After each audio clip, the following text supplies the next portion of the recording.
Yeah, it's halfway up the demand curve. It's halfway to the point where the demand's equal to 0, right? So what's that? What's the point?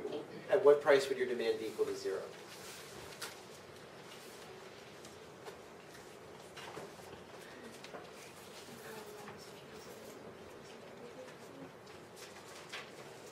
P1, yeah, exactly.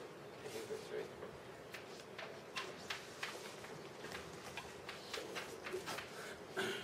So what would P0 be equal to? P1 plus T, right? Yeah, that's right. So what's the optimal price? It's halfway to that point, right?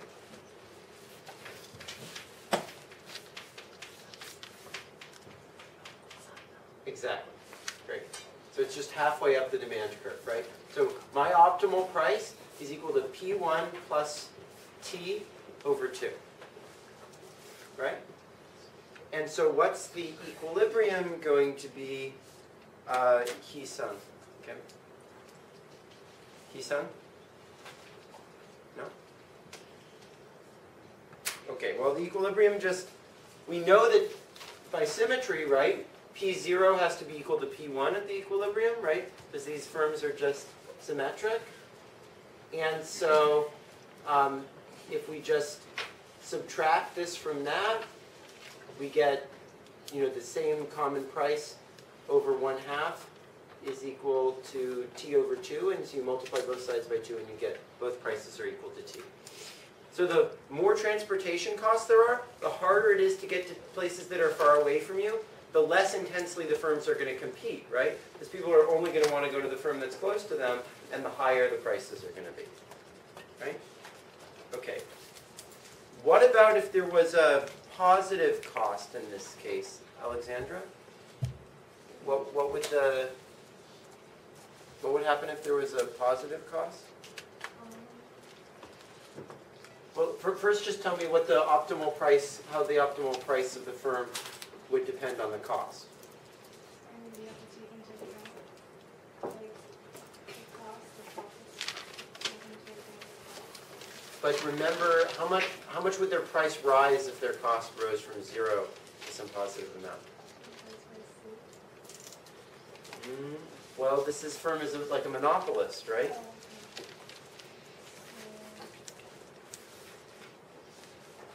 It's a linear demand function, right? Yeah. And what's the pass-through rate of a linear demand function? Yes, exactly. So this would be this plus 1/2 times the cost, right? And so the price is going to be equal to what it was before plus 1/2 the cost, right?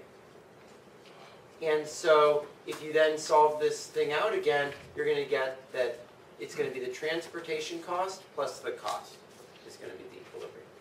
So the pass-through rate is 1 overall because basically nobody can buy any other product, so if the cost goes up, the price just rises by the same amount. Right? So this is just an example. You could also solve, you could solve by using the reaction functions as well. You could have drawn the reaction functions, P1 as a function of P0 as a function of P1, and then found the intersection between those. That would have been another way to solve this out. Okay, so, but the same basic ideas here apply broadly. That was just an example.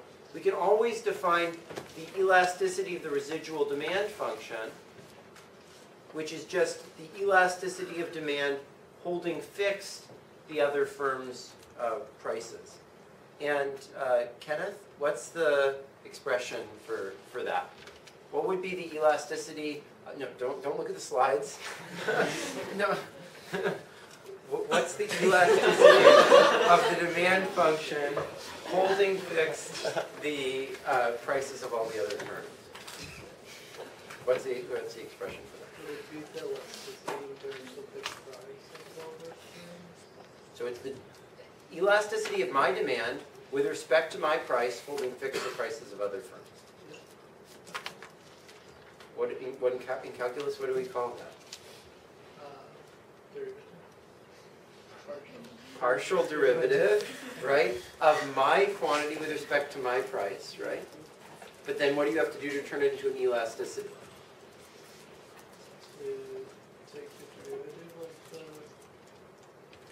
So when you would have a derivative, how do you turn it into an elasticity? You have to multiply by the price, right, and divide by the quantity, right?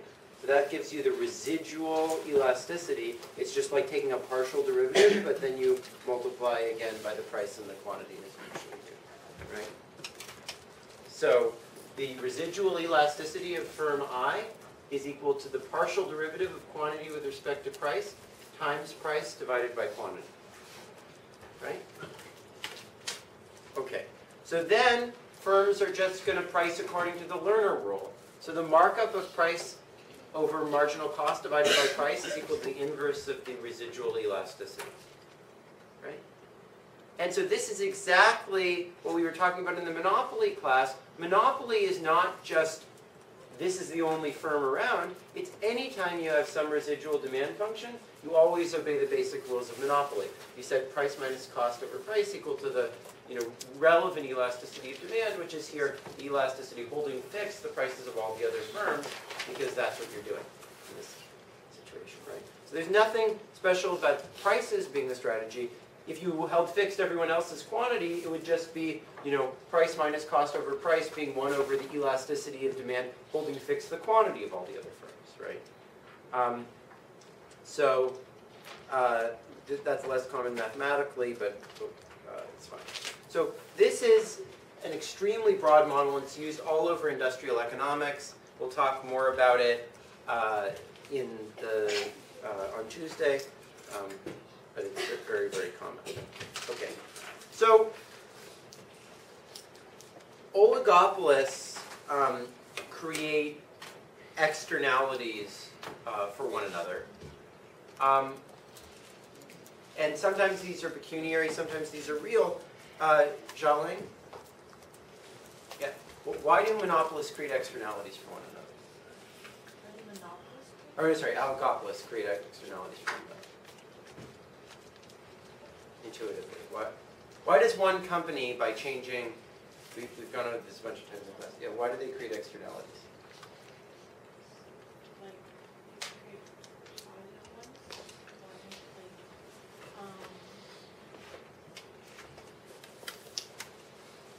Why, if I'm one company, do I care about what other companies in my industry are doing?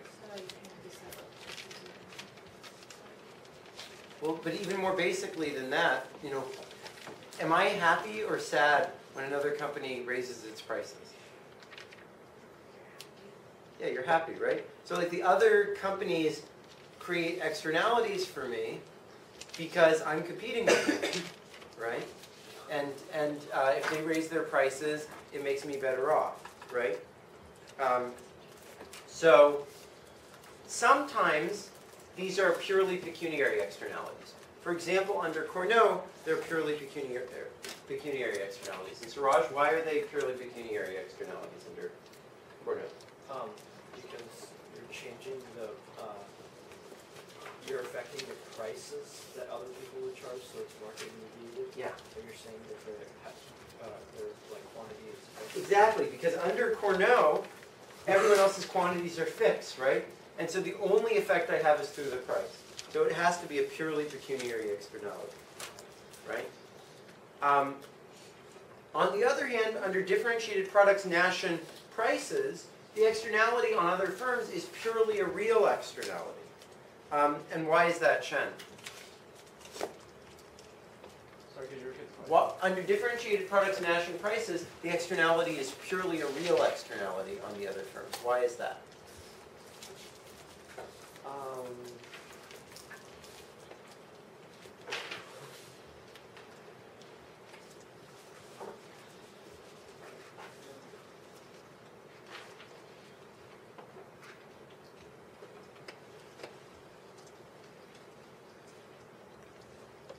I'm taking their prices as given, right? Right. So why is it a real externality rather than a pecuniary externality? I'm quantity of the prices are given, you're not affecting their prices. And what am I affecting? You're affecting the demands they're facing. Exactly, you're faking the quantities that they're selling, right? So this is like the problem set we did, right? Under Cornell, everyone else's quantities are fixed and the prices adjust, so the externality is all pecuniary. Here, I'm taking their prices as given, and their quantities are adjusting, so it's all real externality, right? Okay, so quantities are always going to be too low, not high, low, under Cornell, but not necessarily under differentiated products Nash and prices. And David King, why is that the case? Sorry, what was the So issue? under Cornell, quantities are there's always too little produced. But is that necessarily true under differentiated products Nash and prices?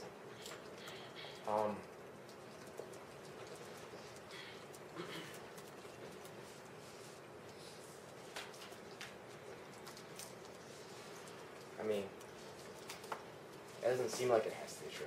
If every firm is taking prices as given and adjusting their own quantities, you could, because we already established earlier that you could have inefficient firms with high costs producing more than socially optimal amount.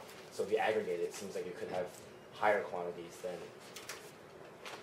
Yeah, so that's a interesting point. It's not, that was under the Cornell model though. So, Okay. but under this model, the reason is that you create, when I lower my prices, I create negative real externalities on the other firms, right? Not pecuniary externalities, negative real externalities, right? Okay. And so that can mean that I might actually set my price too low rather than too high, right? So think about a simple example. Imagine that you had iPods, which are worth $2,000 to everyone who buys them, right? And the current price for them is $500. And now I come in and I sell a crappy knockoff iPod, which is worth only $1,900 to everyone who buys them, but I sell them for $100. And the iPod can't, compete, right? Can't change its price and compete. Well, then everyone's going to buy the knockoff, right? Because the surplus you get on that is $1,800 rather than $1,500. But clearly that's inefficient from society's perspective, right? Because the total amount of value gained was $2,000 here and only $1,900 here. Imagine there's no cost of producing, right? So it's clearly worse that I do this, and the reason is I don't internalize the real externality I cause by the loss in profits from my competitor, right? Okay. So regardless of the social benefits or costs, clearly the companies are going to be better off if they can avoid creating externalities for one another, right? Either by reducing the quantity they produce so the other firms get higher prices, which is bad, or by raising their prices so the other firms get more production, which might be good or bad, depending on the situation. And if the firms act to internalize the pecuniary or non-pecuniary externalities between each other, what do we say the firms are doing, Edgar?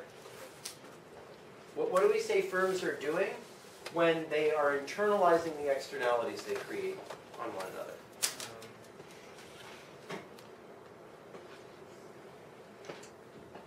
If I'm taking into account the harms that I'm causing by competing with you, what am I doing?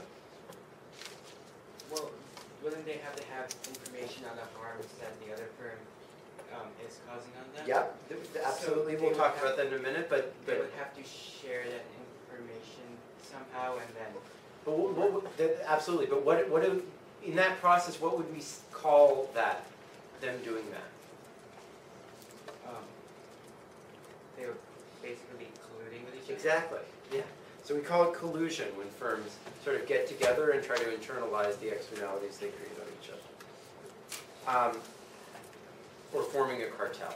My favorite term for this, which is in the Sherman Antitrust Act, is forming a combination in the restraint of trade.